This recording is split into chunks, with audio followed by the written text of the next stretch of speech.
यदि नाथ का नाम दयानिधि है तो दया भी करेंगे कभी न कभी। दुख हारी हरि दुखिया जन के दुख कलेश हरेंगे कभी न कभी। हम द्वार पे आपके आके पड़े मुद्दत से इसी है जिद पे अड़े। भव सिंधु तरे जो बड़े से बड़े तो ये बिंदु तरेंगे कभी न कभी। और चलिए पूजा पाठ हो गया है, तो अभी ओढ़नी रखी हूँ, फिर ऐसा मत कमेंट्स कर दीजिएगा बिना ओढ़नी का पूजा कर रही हैं। गर्मी बहुत है और बहुत सारा कपड़ा निकाल करके देखिए अभी भी उस पलंग पे रखा हुआ है। ये सब देने के लिए है, तो छोटा वाला बेटा आने वाला है, उसके साथ जाके सब कपड़ा हम गरीब को दे देंगे। बहुत सारा कपड़ा जमा हो गया है। तो अब आज फलहारी भी एक मैं दिखाने वाली हूँ। एक आदमी का मतलब उपवास है, तो सोच रही हूँ कि कुछ अच्छी तरह से फलहारी बना दूँ, तो वो रेसिपी मैं आपके साथ शेयर करूँगी। इससे पहले मिस्टर वर्मा को पूछ लेते हैं कि खाना में क्या खाएंगे। आप लोगों को पता है सुबह में सब्जी लाते हैं, जो फरमाइश होती है वही हम बनाते हैं, लेकिन परसों ही सब्जी ले आए थे बहुत सारा, तो अभी सब्जी है, गोभी भी इनका रखा हुआ है। तो चलिए पूछ लेते हैं, और फलहारी की रेसिपी और थाली तो ज़रूर दिखा दूँगी। तो चलिए पूछ लेते हैं। अच्छा बताइए, खाना में क्या खाइएगा? दाल स्किप कर देना, एक सब्जी या एक बैगन का कलौजी बना देना और दही दे देना। बैगन का सब्जी क्या चीज़ का खाइएगा? जो इच्छा हो। आलू सहजन खाइएगा? बना लो। आलू सहजन की सब्जी और बैगन का कलौजी। अच्छा ठीक है, और दही जरूर लगा देंगे ना। चलिए, आपका फरमाइश मेरा सर आंखों पर, तो चलिए कोई नहीं। और यहाँ पर फटाफट से हम बना लेते हैं। सबसे पहले तो यहाँ पर हम फलहारी बना लेते हैं, उसके बाद जिनको देना है, उसके बाद यहाँ पर आज दाल नहीं है, तो चलिए कुकर धोने का टेंशन खत्म है। तो चलिए फटाफट से दोनों रेसिपी शेयर करते हैं। मैं आ गई हूँ नहा खींच करके, नवरात्र चल रहा है, पूजा पाठ करके, और यहाँ पर मैं बना रही हूँ आज फलाहारी की एक रेसिपी। आप लोगों का बहुत सारा कमेंट्स आ रहा था कि एक फलाहारी की भी अच्छी सी रेसिपी बताएं। तो देखिए, हो सकता है कि मेरी जो रेसिपी है बहुत लोग शेयर किए होंगे, लेकिन मैं हमेशा बोलती हूँ कि जो भी रेसिपी बनाती हूँ थोड़ा सा अपने अपने किचन में अलग तरीके से बनते हैं, अपने तरीके से लोग बनाते हैं। आई होप कि पसंद आएगा ये रेसिपी। पसंद आएगा तो वीडियो को लाइक शेयर जरूर कर दीजिएगा। यहाँ पर मैं लगा रही हूँ फलाहारी। अभी नवरात्र का समय चल रहा है, और ये है साबूदाने की रसमलाई। एक बार मेरे तरीके से जरूर बना करके देखिएगा।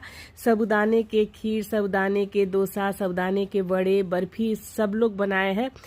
ये साबूदाने की रसमलाई एक पीस खा लीजिएगा ना, पूरा दिन तरोताजा रहिएगा। और साबूदाने में बहुत सारे बेनिफिट्स हैं, जैसे पोटेशियम है, फाइबर है, जो भूख को शांत करता है। सबसे बड़ी बात, जैसे उपवास में आपको दिन भर भूख भी लगता होगा, लेकिन ये एक पीस खा लीजिएगा ना तो आपकी भूख को भी शांत करेगा और पेट भरा हुआ महसूस करेंगे। तो देखिए, ये यहाँ पे साबूदाने का पैकेट है। कोई सा भी साबूदाना ले सकते हैं, लेकिन मैं मोटा दाना वाला मंगवाई हूँ, और एक पतला पतला बारीक एकदम साबूदाना आता है, तो दोनों साबूदाने का बना सकते हैं।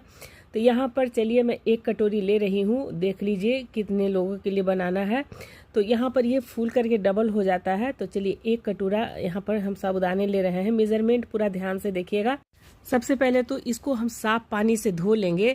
और व्रत में खाए जाने वाला साबूदाना सागो नाम का एक पेड़ के तने से बनता है, और जो उसके गुद्दे होते हैं ना, बस उसी से इसे तैयार किया जाता है। और इसका पेड़ आपको पता है कहाँ है? ये है पूर्वी अफ्रीका में। और ये जो बहुत ही इसका जो तना होता है ना, मोटा होता है।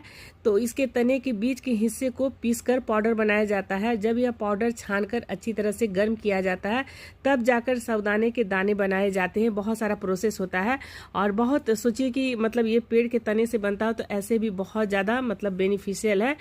यहाँ पर 5-6 पानी से धोने के बाद इसमें हम ऐड कर देंगे एकदम गर्म पानी। और मेजरमेंट बता देती हूँ, जैसे 1 कटोरी साबूदाना है ना, तो 1 ही कटोरी हम पानी डालेंगे। इसको बस छोड़ दीजिए 20 से 25 मिनट के लिए। और बहुत सारे कमेंट्स आने लगे थे कि डिनर के भी रेसिपी दिखाइए और ग्लूटेन फ्री भी। तो देखिए, मैं कमेंट्स का रिप्लाई नहीं कर पाती हूँ, लेकिन मैं आप लोगों की जो भी फरमाइश हुई है सारी रेसिपी में दिखाने की कोशिश करूँगी। तो चलिए इसको रेस्ट करने के लिए छोड़ देते हैं। तो ये देखिए 25 मिनट हो गए हैं। 20 मिनट 25 मिनट में एकदम आसानी से ये साबूदाना जो है ना फूल जाता है। तो अब इसको देखिए, एकदम इसका जो कंसिस्टेंसी देख रहे हैं ना, इसी तरह से होना चाहिए। तो मेजरमेंट इक्वल रहेगा गर्म पानी का और साबूदाने का। तो अब इसको क्या करेंगे ना, हाथ से अच्छी तरह से इसे मसल लेंगे। तो ये देखिए अभी जो है ना ये 70% तक गल गया है और बाकी जो है ना ये 20% जो है इसको फिर हमें पकाना है और इसको अच्छी तरह से एकदम मिला लेंगे। लेकिन देखिए अभी हाथ में ना ये चिपक रहा है, तो इसकी भी टिप्स मैं बताऊंगी। उसके पहले मैं दिखा देती हूँ कि देखिए ये साबूदाना जो है ना पूरी तरह से ये अभी नहीं गला है और ये थोड़ा सा मतलब हल्का सा देखिए ये बीच में ये कच्चा है। इसी तरह की कंसिस्टेंसी चाहिए हमें। तो चलिए अब इसमें हम मिला लेते हैं इलायची दाना। 5-6 इलायची था, उसी का दाना निकाल लिए हैं। चाहे तो इलायची पाउडर भी आप डाल सकते हैं। और यहाँ पर इलायची दाना डालने के बाद इसमें हम मिलाएंगे, देखिए ये मिल्क पाउडर है और ये है डेसिकेटेड कोकोनट यानी कि नारियल का बुरादा जिसे बोलते हैं। तो इसमें जैसे 1 कटोरी साबुदाना है ना, तो आधा कटोरी हम लेंगे मिल्क पाउडर और डेसिकेटेड कोकोनट। अगर चाहे तो आप नारियल को घस के भी डाल सकते हैं, लेकिन डेसिकेटेड कोकोनट से ज़्यादा अच्छा बनता है।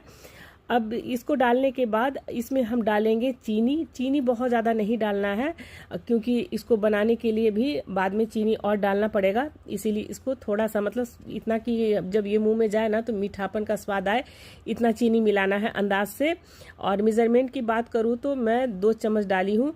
तो अब चीनी डालने के बाद और जितने भी ये मिल्क पाउडर है और डेसिकेटेड कोकोनट डालने के बाद इसको हम अच्छी तरह से मिला लेंगे पूरे साबुदाने में। और अब इसमें देखिए हाथ जो है ना एकदम चिपक रहा है, तो इसमें हम डालेंगे 1 बड़ा चम्मच देसी घी। और देसी घी डालने के बाद फिर से एक बार इसको अच्छी तरह से हम मिला लेंगे। और इतना मिलाना है ना कि अंदर से इसको खास्ता होना चाहिए कि जो भी रसमलाई हम बनाएंगे ना तो एकदम सॉफ्ट हो। ऐसे भी साबूदाना बहुत सॉफ्ट होता है, लेकिन थोड़ा सा स्वाद भी आना चाहिए। तो चलिए इसको मिलाने के बाद थोड़ा सा और हम देसी घी मिलाएंगे, लेकिन अभी भी थोड़ा सा देखिए चिपक रहा है। और देसी घी का अंदाज देख लीजिए और थोड़ा ही सा में ये देखिए एकदम चिपकना बंद हो जाएगा। और इसको अच्छी तरह से फिर से हम मिला लेंगे। अब जैसा डिजाइन रखना है उसी तरह का शेप हम बना लेंगे। व्रत की थाली की रेसिपी मैं बहुत सारा शेयर की हूँ मेरे YouTube चैनल में, एक बार आप लोग जरूर विजिट कर लीजिएगा। पूरी थाली की रेसिपी है, व्रत फलाहारी की रेसिपी है और कोई सा भी शेप्स आप बना सकते हैं, चाहे तो गोल गोल रसगुल्ले के जैसा भी बना सकते हैं। तो यहाँ पर देखिए ये साबुदाना फूलने के बाद एकदम डबल हो गया है। तो चलिए थोड़ा सा हाथ में घी लगा करके और इस तरह से मैं शेप बना रही हूँ और बहुत ही झटपट सा बनता है। और देखिए इस तरह का मतलब थोड़ा सा प्रेस कर करके हम बनाएंगे। और ऐसा नहीं है मैं बहुत सारा स्वीट डेजर्ट बनाती हूँ, लेकिन आप लोगों को मेरी सिंपल थाली पे ज़्यादा मतलब आप लोगों का प्यार मिलने लगा, इसलिए उस पर ही मैं मतलब ज़्यादा फोकस करने लगी हूँ। लेकिन फिर भी बहुत दिन से कमेंट्स आ रहा था कि अभी जो नवरात्र स्पेशल व्रत स्पेशल का भी रेसिपी आप शेयर कीजिए। तो चलिए आप लोगों की जैसी फरमाइश होती है और मुझसे उम्मीद रखते हैं कि शायद मैं उसको अच्छी तरह से मैं दिखा पाऊँ। और यहाँ पर देखिए एक एक करके मैं सारा बनाते जा रही हूँ। और 1 कटोरी साबुदाना से 5 से 6 लोगों के लिए यहाँ पे रसमलाई तैयार हो जाता है और मतलब बहुत ही हेल्दी रेसिपी है। तो चलिए यहाँ पर सारा बन गया है। इधर हम कढ़ाई चढ़ा लिए हैं और कढ़ाई जब तक गर्म हो रहा है तो देखिए 2-3 और रह गया है, तो फटाफट से बना लेते हैं। तो चलिए यहाँ पे फिनिश हो गया और देखिए कितना सारा बन करके तैयार है। अब कढ़ाई हम लेंगे, तो अब दूध का मेजरमेंट भी बता देती हूँ। जैसे 1 कटोरी साबुदाना था और आधा कटोरी मिल्क पाउडर डेसिकेटेड कोकोनट था और यहाँ पर हम 4 कटोरी दूध डालेंगे। बस यही परफेक्ट मेजरमेंट है। यहाँ पर 4 कटोरी दूध डाल करके और इसको बहुत अच्छी तरह से गर्म करना है। दूध जब तक कि हाफ नहीं हो जाए तब तक इसे एकदम हम गाढ़ा करेंगे। चाहे तो इसमें मिल्क पाउडर भी डाल सकते हैं, लेकिन मैं मिल्क पाउडर स्किप कर रही हूँ, बस दूध को ही गाढ़ा कर लेना है। और देखिए ये इसमें उबाल आने का हम वेट करते हैं। तो देखिए ये दूध जो है खौलते खौलते एकदम से आधा हो गया है। दूध को खौलाते हुए मुझे 10 मिनट हो गया है। दूध भी देखिए एकदम अच्छी तरह से गाढ़ा हो गया है। अगर केसर डालना चाहते हो तो आप डाल सकते हैं। तो यहाँ पर चलिए एक एक करके हम डाल देंगे साबुदाने का जो भी हम रसमलाई का शेप बनाए हैं। रसमलाई तो ऐसे गोल गोल होता है, आप जैसा भी शेप बना सकते हैं। और एक एक करके धीरे धीरे डालें। गैस का फ्लेम अभी कम कर दें। और 1 कटोरी साबुदाने से देखिए इसका कितना मतलब ज़्यादा डो तैयार हो गया। और दूसरा कि ये दूध में जब जाएगा ना और जब दूध इसके अंदर ऑब्जर्व होगा तो ये और भी बड़ा बड़ा हो जाएगा। तो बहुत ही मतलब आसानी से बन जाता है और बस थोड़ा सा साबुदाना में आप 5-6 लोगों के लिए आराम से फलाहारी बना सकते हैं। और अभी गैस का फ्लेम कम ही है, धीमी धीमी आंच पर इसे 5 मिनट और खौलाएंगे। थोड़ी देर के बाद ना एकदम और भी गाढ़ा दूध हो जाएगा और ये भी फुल के डबल हो जाएगा। और इसको एकदम हल्के हल्के हाथों से उलट पुलट देते हैं तो देखिए कितना बड़ा बड़ा होने लगा है और इतना सॉफ्ट और इतना टेस्टी बनता है ना। एक बार मेरे तरीके से ज़रूर ट्राई करके देखिएगा। तो चलिए, ये धीरे धीरे दूध एकदम गाढ़ा हो गया है और साबुदाने की तासीर बहुत ठंडी होती है, इसलिए मतलब व्रत में खा सकते हैं, पेट को भी ठंडा रखता है। तो चलिए धीरे धीरे ये दूध में एकदम अच्छी तरह से देखिए ये बॉयल हो गया है और इसका साइज भी एकदम डबल होता जा रहा है। तो अब गैस का फ्लेम हम बंद कर देंगे। और एक है हमारे यहाँ परिचित हैं तो आए हैं और आज उनका उपवास भी है नवरात्र का। तो चलिए लगा देते हैं फल और उसके बाद यहाँ पर हम निकाल देंगे साबुदाने का रसमलाई। तो फल में जैसे सब कुछ खा सकते हैं दिन भर। बहुत लोग जैसे मेरा भाई कर रहा है अभी चैत वाला नवरात्र, तो उसमें एक टाइम रात में अनाज खाता है, अरवा चावल चना दाल घी वाला, और सुबह में फलहारी करता है। तो बोलता भी है कि तुम लोग कितने अच्छा नया नया रेसिपी बना देती हो और साबुदाना से ही। तो चलिए, नज़दीक में रहता तो बना करके भेज भी देते। तो यहाँ पर उनके लिए फल है और चाहे तो इसमें 1 गिलास जूस भी बना ले संतरा का, तो मैं भी संतरा का जूस भी बनाऊंगी। तो मुझे उम्मीद है आज की रेसिपी पसंद आई होगी। सिंपल है लेकिन बहुत इजी तरीके से एक स्वादिष्ट आप फलाहारी बना सकते हैं। आई होप कि आज की फलाहारी रेसिपी पसंद आई होगी। पसंद आई तो अपना फीडबैक मुझे ज़रूर देंगे और नेक्स्ट कौन सी रेसिपी आप देखना चाहते हैं कमेंट्स करके ज़रूर बताइएगा। ग्लूटेन फ्री रेसिपी की रिक्वेस्ट आई है तो मैं जल्द कोशिश करूँगी आपके साथ शेयर करूँ। और फलाहारी बना के देने के बाद चलिए दिन की लंच थाली बना लेते हैं। तो आज दाल खाने का मन नहीं है तो थोड़ा सा तेल में 1 हरी मिर्च डाल दिए, थोड़ा सा मेथी का फ़ोरन, और जो हरा वाला बैगन है ना, 1 नीला वाला बैगन भी यहाँ पर फ्राई कर दिए हैं और अच्छा लगता है। एक बार मिस्टर वर्मा खुद भी दिखाए थे धनिया का पेस्ट बना करके बिना लहसुन प्याज वाला बैगन का कलौंजी, जिसमें आप लोगों का बहुत प्यार मिला था। तो चलिए ये सिंपल सा बना लिए हैं। बेंगोली लोग बहुत अच्छा बनाते हैं, गोल गोल चक्का जैसा, और सिर्फ हल्दी में डीप फ्राई करके, तो वो भी अच्छा लगता है। साथ में यहाँ पे आलू सहजन की सब्जी है। तो कल जो मैं मसाला पीसी थी ना, तो आधा रखा हुआ है, जिसमें टमाटर है, धनिया है, थोड़ा सा सरसों है, जीरा है, काली मिर्च है। तो कल मैं दिखाई थी, बस उसी में से रात में भी चला था वो मसाला, अभी भी चला है। बहुत ज़्यादा मसाला मैं नहीं डालती हूँ सब्जी में। यहाँ पर स्वाद के अनुसार नमक है और भून करके बस ग्रेवी लगा देंगे। और बोले हैं अपनी भाषा में बोले तो लटपट बनाना, थोड़ा पतला ग्रेवी वाला नहीं खाएंगे आज। तो कभी ये जो मौसम चेंज हो रहा है ना, तो खाना में उतना ज़्यादा स्वाद भी नहीं लग रहा है, तो इसीलिए बोले हैं कि थोड़ा सा सरसों टमाटर वाला बनाओ और दाल छोड़ देना, तो जिसमें और गाढ़ा ये ग्रेवी के साथ चावल खाने में अच्छा लगेगा। तो देखिए ये सब्जी बन करके तैयार हो गया है और अब चलिए थाली लगा देते हैं। तो हमेशा की तरह यहाँ पर मैं गर्मा गर्म चावल लगा रही हूँ। तो अब गर्मी आ गया है ना, तो जितना भी ये समर वाला थाली की जो भी रेसिपी रहेगी तो मैं शेयर करती ही हूँ और बहुत ही सिंपल तरीके से जो भी रेसिपी दिखाती हूँ। लेकिन कई ऐसी रेसिपी जो है ना ट्रेडिशनल, जो उस समय मेरी मम्मी लोग बनाती थी, अपनी दादी को भी मैं देखती थी, वो सब याद आता है ना, वो सब रेसिपी मैं शेयर की हूँ। तो वो सब रेसिपी मेरी वायरल भी हुई है, तो मुझे अच्छा लगता है जो भी ट्रेडिशनल रेसिपी रहता है। तो अब के समय में लोग तो बनाते ही हैं, रेस्टोरेंट स्टाइल बनाते हैं, ढाबा स्टाइल, तो उसमें काजू का पेस्ट हो गया, मगज का पेस्ट हो गया। तो हम लोग जो देसी खाना खाते हैं ना, तो वो सब खाना अच्छा नहीं लगता है और अब के बच्चे लोग को अच्छा लगता है वो सब खाना। ग्रेवी रेस्टोरेंट स्टाइल का होना चाहिए, थोड़ा सा उसमें बटर होना चाहिए। तो हम लोगों का क्या है ना कि मन घूमने लगता है वो सब खाना से। तो चलिए ये जो सिंपल थाली है ना, इसे खा करके एकदम ये सुपाच्य होता है, दिन भर एकदम मन भी आपका सही रहेगा और ये सुपाच्य होता है। तो यहाँ पर लगा दी हूँ गर्मा गर्म चावल, साथ में मेरा पिजन लोग भी खाना खा रहा है।